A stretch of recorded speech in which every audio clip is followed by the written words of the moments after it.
In my last life, I was the one taken in by the poor family. My sister NEA was adopted by the wealthy one, but NEA didn't even last 5 years with them. They threw her out and she died on the streets. I, on the other hand, earned my way into the country's top university. I went abroad to study with my adoptive brother, Ethan, and together we built a business empire from scratch. Later, with our adoptive parents' blessing, we married and had children. My life was happy, successful. Now, I've been reborn. And this time, NEA made the opposite choice. At the orphanage, she ran and threw her arms around Ethan, calling him brother. Then she took the hands of his parents and shot me a triumphant look. You can have the misery of that gilded cage, sister. I wouldn't last a day in that backstabbing world. I looked at the man who had been my husband, waiting for him to say something. But he just pulled NEA behind him, shielding her. His eyes, when they met mine, were ice. Stay away from my sister. And so, under NEA's gloating gaze, I walked toward the stretched Lincoln. NEA's words confirmed a chilling suspicion. She was reborn too. Seeing that victorious glint in her eyes, it all clicked into place. This way, miss, the driver said, his voice flat. The Prescottess hadn't sent anyone but him. It was the same as last time, when the orphanage director told us to choose, and NEA, then named Annabelle, had stepped forward first. It had all happened so fast. I don't want to live in poverty, she declared, her chin high. Sister, you can have that miserable life for me. She got her wish. She lived the life of a rich girl, but the smile on her face faded with each passing day.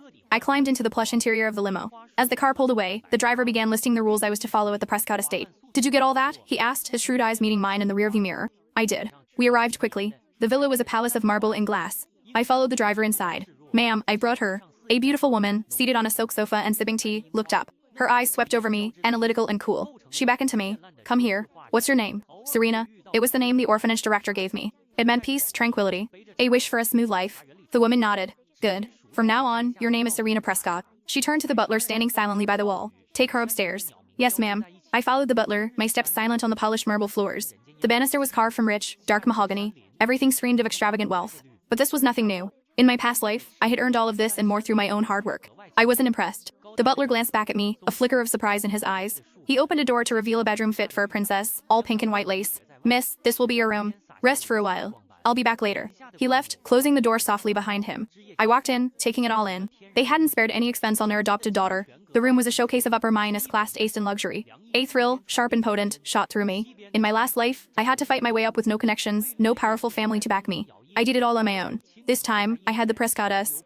With their resources at my back, I would forge a path that was entirely my own. My thoughts were interrupted by a shout from the hallway. The door burst open and a basketball flew through the air, smacking me hard on the head. Hey, country mouse, toss me my bowl. The arrogant voice came from behind me. I turned slowly.